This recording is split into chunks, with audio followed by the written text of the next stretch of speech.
तो हम तुम्हें मुंह मांगा पुरस्कार देंगे, बस गुस्सा दिला दो। उसने कहा ये तो मेरे दाएं हाथ का खेल है, ये तो चुटकी बजाने जैसा छोटा सा काम है, दिला दूंगा गुस्सा, आ जाएगा क्रोध, थोड़ा समय दो, 2-4 दिन।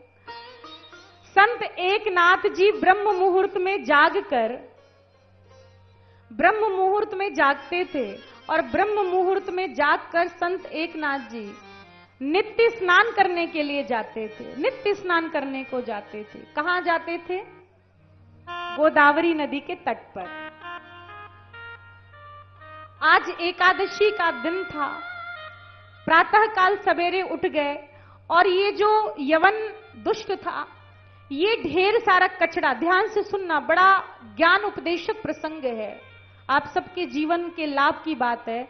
उस युवक ने, दुष्ट युवक ने ढेर सारा कचरा उठाया, और उठाकर वृक्ष के ऊपर चढ़कर शाखाओं में, पत्तियों में ढककर अपने को छिपा लिया कि कहीं उनकी दृष्टि ना पड़ जाए। और संत एकनाथ जी जैसे ही स्नान करके आए तो उनके ऊपर सारा कूड़ा कचरा सब फेंक दिया। संत एकनाथ जी महाराज को लगा कि कोई पक्षी रहा होगा, ऊपर कचरा वचड़ा उड़े होंगे, तो पक्षियों के कारण कचरा नीचे गिर गया होगा। तो अपने उत्तरीय को झाड़ा एकनाथ जी महाराज ने, और उत्तरीय को झाड़कर स्नान करने के लिए पुनः गोदावरी के तट पर गए, पुनः स्नान किए, डुबकी लगाए, और जैसे ही उस स्थान पर पहुंचे जहां वो दुष्ट बैठा था वृक्ष के ऊपर,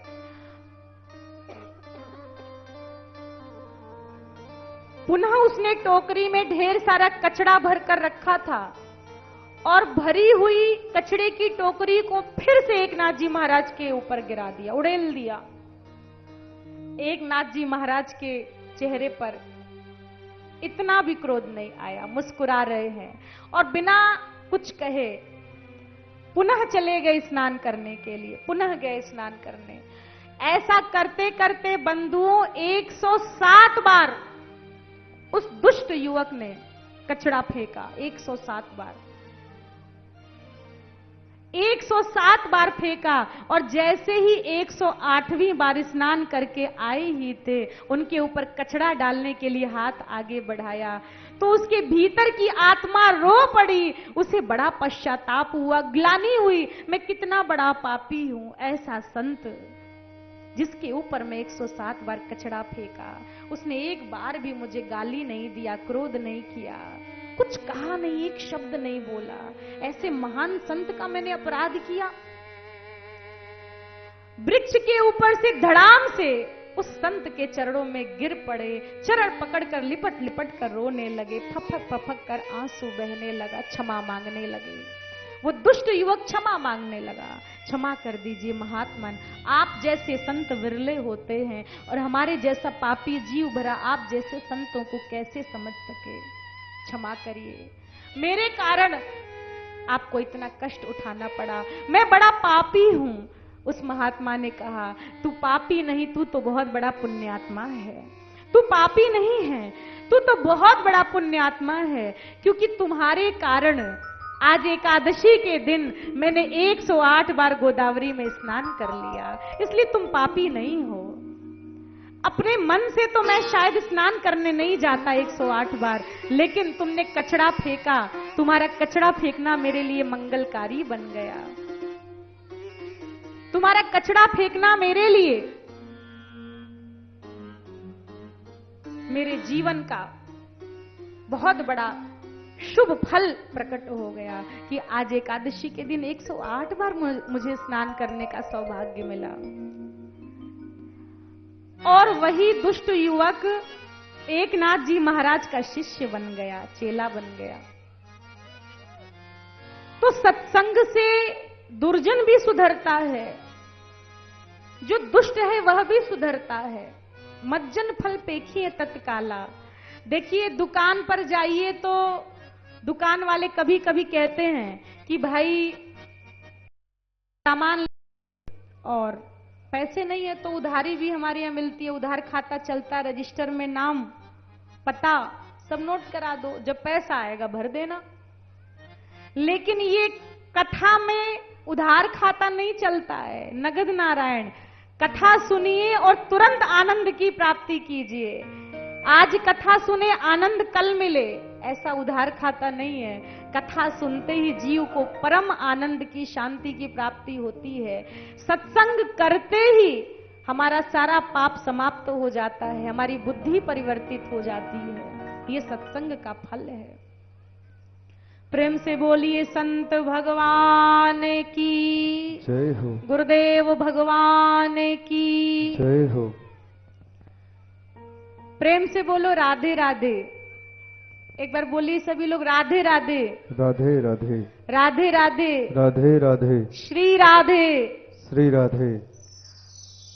हमने कहा, फिर निवेदन कर रहे हैं, जयकारा खूब लगाना है, बार बार लगाना है। हम तो कथा सुना रहे हैं, लेकिन आपकी वाणी से भी भगवान का नाम निकले तो आपका जीवन सार्थक हो। कथा सुनना तो सुनना ही है, लेकिन साथ ही साथ जयकारा लगाते रहना है। आपके मुख से भी राम राम, राधे राधे, सीता राम निकलता रहे, राम नाम का जयकारा निकलता रहे, राधे राधे निकलती रहे। भक्तों, आइए सुंदर सा प्यारा सा भजन हम सभी प्रेम से किशोरी बरसाने वाली राधा रानी के चरणों में अर्पण करें।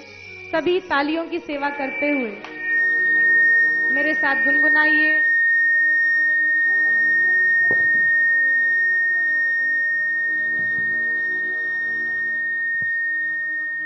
करुणामय कृपा कीजिए श्री राधे, करुणामय कृपा कीजिए श्री राधे, करुणामय कृपा कीजिए श्री राधे, करुणामय कृपा कीजिए श्री राधे, करुणामय कृपा कीजिए श्री राधे, करुणामय कृपा कीजिए करुणामय कृपा कीजिए श्री राधे, करुणामय कृपा कीजिए श्री राधे, करुणामय कृपा कीजिए श्री राधे, करुणामय कृपा कीजिए श्री राधे, चरणों से लगा लीजिए श्री राधे, चरणों से लगा लीजिए श्री राधे, चरणों से लगा लीजिए राधा रानी चरणों से लगा लीजिए। दोनों हाथ ऊपर उठा के, जय राधा राधा श्री राधा, जय राधा राधा श्री राधा, जय राधा राधा श्री राधा, जय राधा राधा श्री राधा, जय राधा राधा श्री राधा, जय राधा राधा श्री राधा, जय राधा राधा श्री राधा, जय राधा राधा श्री श्री राधा। राधे।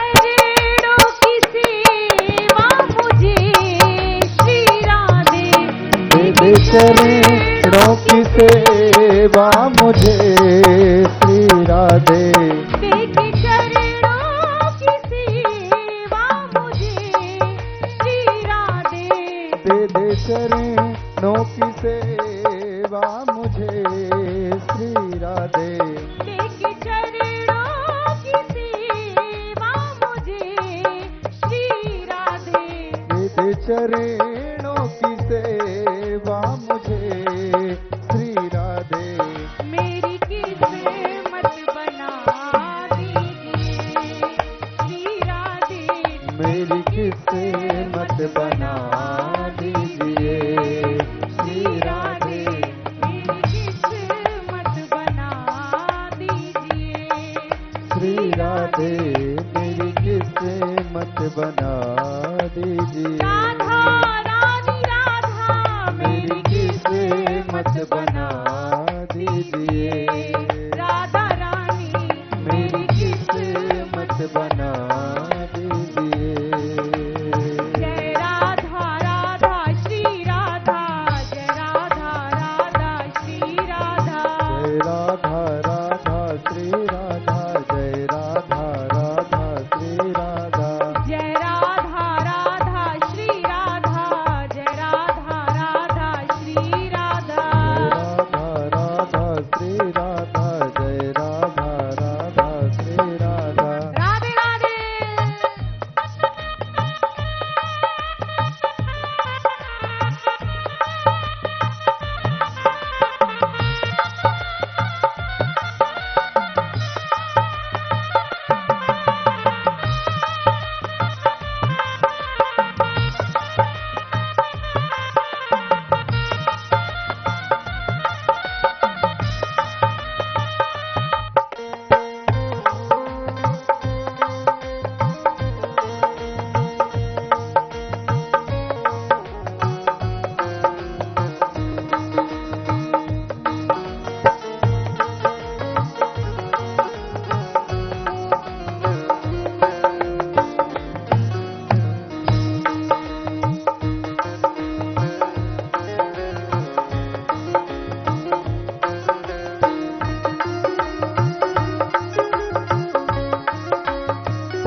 बीच मझधार में आप हंसी लाडली जो बीच मझधार में आप हंसी लाडली जो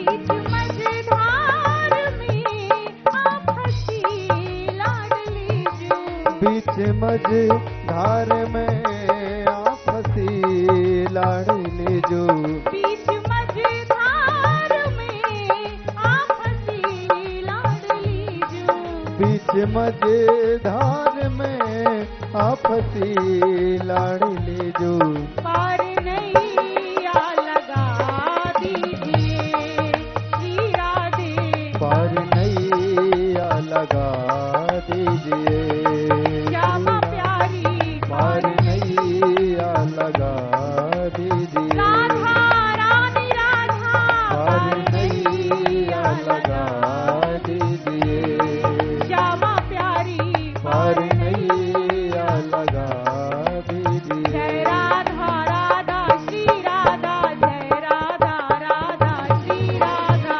जय राधा राधा श्री राधा जय राधा राधा श्री राधा जय राधा राधा श्री राधा जय राधा राधा श्री राधा जय राधा राधा श्री राधा जय राधा राधा श्री राधा जय राधा राधा श्री राधा जय राधा राधा श्री राधा जय राधा राधा श्री राधा जय राधा राधा श्री राधा राधे राधे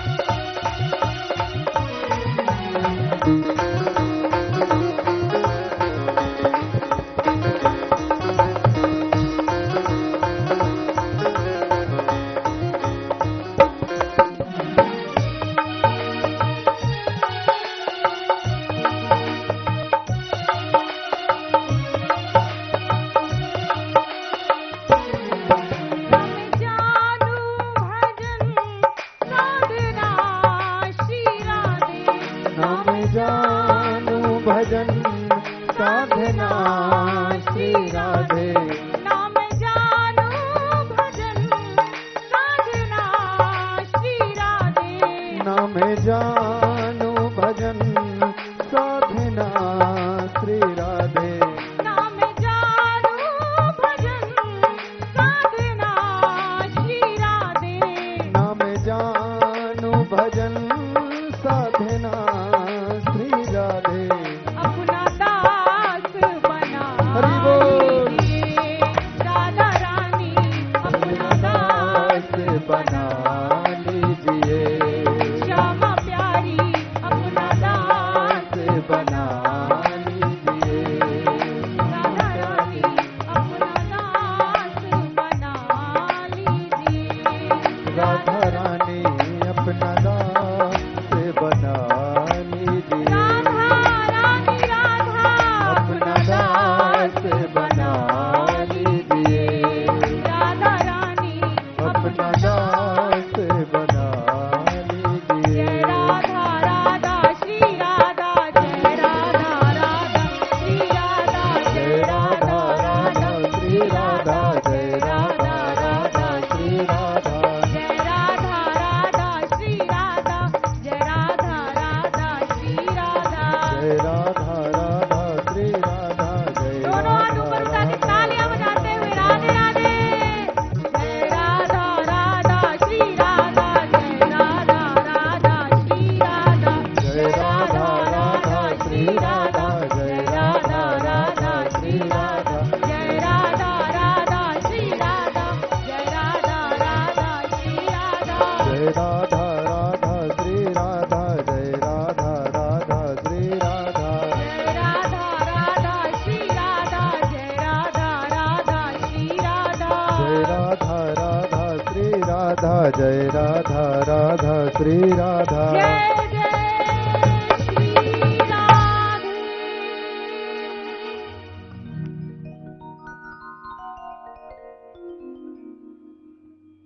भक्तों, आप सभी बड़े ही प्रेम पूर्वक बैठकर यहाँ कथा का रसपान कर रहे हैं, अमृत पान कर रहे हैं। ऐसे ही मेरे साथ मीठी मीठी तालियां बजाकर, भजन गाकर भगवान की पावन राम कथा का रसपान हम लोग 9 दिन तक अनवरत ऐसे ही कथा श्रवण करेंगे। आइए आगे की कथा तन्मय होकर बड़े ही भाव से श्रवण करें। गोस्वामी तुलसीदास जी महाराज ने राम नाम महाराज को बहुत बहुत कोटि कोटि बार हाथ जोड़कर वंदन किया है, बारंबार प्रणाम किया है। राम नाम को इतने बार प्रणाम किया राम नाम महाराज को कि उसकी गिनती नहीं की जा सकती। बारंबार शीश झुकाया राम नाम महाराज के चरणों में। भक्तों, भगवान के नाम की क्या महिमा है, आइए आपको प्रेम पूर्वक हम श्रवण कराएं। प्रथम दिन कथा में महात्म्य ही श्रवण कराया जाता है। प्रायः कथाओं का जो क्रम है वह कुछ ऐसा ही कि प्रथम दिन भगवान के कथा के महात्म्य को, नाम के महात्म्य को वक्ता श्रवण कराते हैं, जिससे आपको इस कथा की महात्म्य का बोध हो जाए, महिमा पता चले। क्योंकि जब महिमा का बोध होता है कि वस्तु कितनी कीमती है, तो उसे हम संभाल कर तिजोरी में छिपा कर रखते हैं। चाबी लगाकर चाबी भी संभाल कर रखते हैं कि कोई चोर न चुरा ले, या घर का कोई बिना पूछे ना सामान निकाल ले। सोना चांदी, गले का हार, अंगूठी हीरे की ऐसे फेंकी नहीं जाती, उसे तिजोरी में छिपा कर रखती हैं माताएं। घर के जो मुखिया हैं या माताएं हैं रखते हैं, और चाबी भी संभाल कर रखी जाती है। तो कथा को भी बहुत ध्यान पूर्वक श्रवण करना चाहिए, और श्रवण करके इसे अपने हृदय रूपी तिजोरी में बंद कर देना चाहिए। और कब निकालना चाहिए? इसका आचरण करते समय निकालना चाहिए, इसे अपने आचरण में प्रयोग करना चाहिए। कथा में जो बात सुने वह हमारे आचरण में आ जाए, ऐसा प्रयास करना चाहिए। आइए भगवान के नाम की महिमा सुने। गोकोटितानम ग्रहणेषु काशी माघी प्रयागराज यदि कल्पवासी यज्ञायुतं मेरु सुवर्णदानं गोविंद नाम्ना न भवेच्च तुल्यम् गोविंद नाम्ना न भवेच्च तुल्यम्।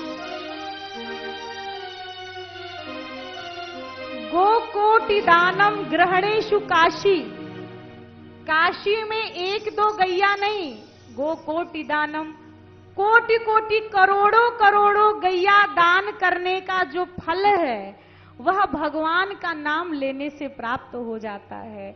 भगवान के नाम के बराबर वह गोकोटि दान भी उसकी बराबरी नहीं कर सकता, समता नहीं कर सकता। और ऐसी वैसी गैया नहीं, स्वर्ण रंजित, रजत रंजित, उनके खुर को सोने से मढ़वाकर, सिंगों को सोने से मढ़वाकर, खुरों को चांदी से मढ़वाकर दान देने का जो फल है वह फल भगवान के नाम की बराबरी नहीं कर सकता। एक बात बताओ, दान कर सकते हैं हम कपिला गौ? माताएं बताएंगी। गैया दान करना तो हमारे लिए बहुत बड़ा पहाड़ है। लगता है कि गैया दान, जीवन भर में हम संकल्प किए रहते हैं कि एक गौदान तो करेंगे। पूरे जीवन में 1, 2, 4, 5 गौदान हो जाए तो हम समझते हैं बहुत बड़े दानी हैं। कहां से ले आओगे करोड़ों करोड़ों गैया? वो भी उनके सिंगों को सोने से मढ़वाकर, खुरों को चांदी से मढ़वाकर कहां से मिलेगी ऐसी गैया? आज गौवध हो रहा है, इतनी बड़ी मात्रा में बड़े पैमाने पर गौवध किया जा रहा है, गायें काटी जा रही है, गौवंश समाप्त हो रहा है। कहां से मिलेगी इतनी गैया? यह हमारे वश की बात नहीं है। लेकिन भगवान का अगर आपने नाम ले लिया तो ग्रहण लगने पर काशी में कोटि कोटि गैया दान देने का फल आपको सिर्फ भगवान के नाम ले लेने से मिल जाता है। माघे प्रयागे यदि कल्पवासी, तीर्थराज प्रयागराज में माघ के महीने में कल्पवास करने का जो फल है, इतनी ठिठुरती सर्दी में, इतनी कड़ाके की सर्दी रहती है, ठिठुरन रहती है, बड़े कष्ट से कल्पवास होता है। ब्रह्म मुहूर्त में जागते ही गंगा जी में ठंडे ठंडे जल में स्नान करना, भगवान का नित्य सेवा, सुबह शाम ठाकुर सेवा, एक बार प्रसाद पाना, फलाहार पे रहना और जगह जगह कथा सुनना। कभी वर्षा भी हो जाती, कभी पांडाल भी उड़ जाता, आंधी तूफान, सब सामान भीग जाता, बह जाता। ऐसी कठिन साधना, शरीर को तपाया जाता है और शरीर तपेगा तो पाप कटेंगे, पाप क्षीण होंगे, पाप मिटेंगे। भक्तों, ऐसे प्रयागराज में कल्पवास करने का जो फल है वह भगवान के नाम ले लेने पर स्वतः ही जीव को प्राप्त हो जाता है। कल्पवास का फल भी भगवान के नाम की बराबरी नहीं कर सकता, कल्पवास का फल भी बराबरी नहीं कर सकता। यज्ञायुतम मेरु स्वर्ण दानम, एक यज्ञ करना हो तो 5, 10, 20, 50, 100, 200 ब्राह्मण बुलाने पड़ते हैं। घंटों घंटों यहां पर स्वाहा स्वाहा स्वाहा स्वाहा की जाती है। ब्राह्मणों की सेवा, सभी देवी देवताओं की सेवा, इतना कुछ यज्ञ की पूर्णाहुति तक करना होता है। लेकिन यहां तो कहा जा रहा है कि 10,000 यज्ञ करने पर जो फल मिलेगा, 10,000 यज्ञ कौन कर सकता है? है कोई इस धरती पर इतना बड़ा धर्मात्मा जो 10,000 यज्ञ कर ले? और अगर कर भी ले तो यहां पर भगवान कहते हैं कि 10,000 यज्ञ एक तो व्यक्ति के समर्थ के वश की बाहर की बात है, उसके समर्थ में नहीं आ सकती ये बात। और अगर कर भी लिया तो भगवान के नाम की बराबरी नहीं कर सकता, उसका फल भगवान के नाम की बराबरी नहीं कर सकता। गोविंद नामना न भवे चतुल्यम, एक बार गोविंद नाम की बराबरी नहीं हो सकती इन सारे फलों की। आज व्यक्ति के पास संध्या करने के लिए समय नहीं है, गायत्री के लिए समय नहीं है, तीर्थाटन करने के लिए समय नहीं है, पाठ करने को समय नहीं है, दीपक जलाने को समय नहीं है, ठाकुर सेवा का समय नहीं है, इन सब चीजों के लिए समय नहीं है। भक्तों, विष्णु सहस्त्र नाम का पाठ अगर व्यक्ति करे तो ब्रह्म हत्या जैसे पाप मिट जाते हैं, कई कई जन्मों के कलमश समाप्त हो जाते हैं। हमसे विष्णु सहस्त्र नाम का पाठ हो, इतना समय नहीं है हम पर कि हम इतना पाठ कर सके। व्यक्ति यही कहता समय नहीं है। अगर विष्णु सहस्त्र नाम नहीं पढ़ सकते, 1000 नाम भगवान नारायण के, एक बार नारायण नाम ले लें तो वो भी हमसे नहीं बनता। नारायण नारायण कौन करता रहे दिन भर, तो नारायण नाम भी हमसे नहीं लेते बनता है। नारायण भी नहीं कह सकते तो कहा गोविंद कह दो।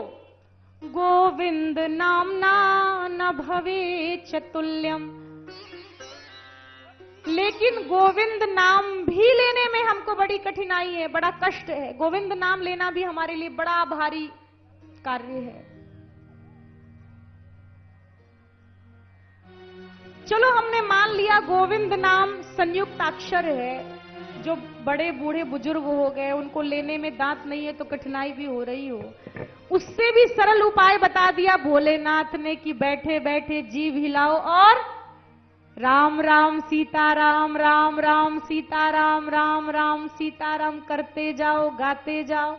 लेकिन हमसे राम राम भी नहीं बनता है। इससे सरल उपाय तो संसार में कहीं भी नहीं है, कहीं नहीं मिलेगा।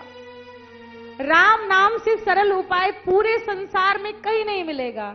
और जो राम राम नहीं कर सकता उसके लिए इससे सुगम साधन दुनिया में कोई नहीं है। प्रेम से बोलिए राम नाम महाराज की जय हो, राजा रामचंद्र भगवान की जय हो। भक्तों, भगवान के नाम का जिसने भी आश्रय लिया वह तर गया। अजामिल की कथा तो आपने सुनी है कई बार, भागवत में हमेशा दृष्टांत आता है, आपको सुनाया जाता है। अजामिल जैसा पापी, जीवन भर कुकर्म करने वाला, ऐसा अजामिल अंत समय में जब मृत्यु आई, यमराज के दूत लेने के लिए आए तो घबराया और भय के मारे चिल्ला उठा, अपने छोटे बेटे को पुकारा जिससे बड़ा स्नेह था, प्रेम था, लाडला था। बेटे नारायण बचाओ, बेटे नारायण बचाओ, देखो देखो देखो, ये भयंकर यमदूत मुझे अपने साथ ले जा रहे हैं। बेटे मैं तुम्हारे बिना नहीं रह सकता, ये लोग मुझे अपने साथ ले जा रहे हैं, बेटे मेरे पास आओ।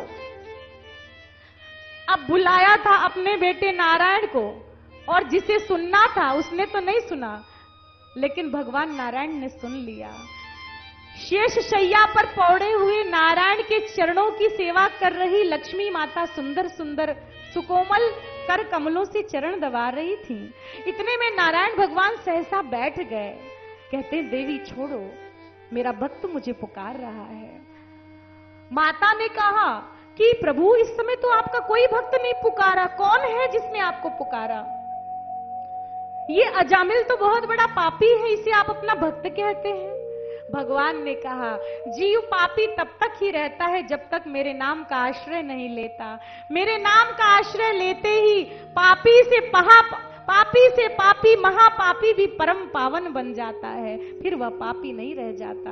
अब ये मेरा भक्त हो गया, ये पुण्यात्मा हो गया, इसके पाप भस्मीभूत हो गए। और भगवान ने अपने पार्षदों को बुलाया, पार्षदों शीघ्रता करो, जाओ और जा करके जल्दी से अजामिल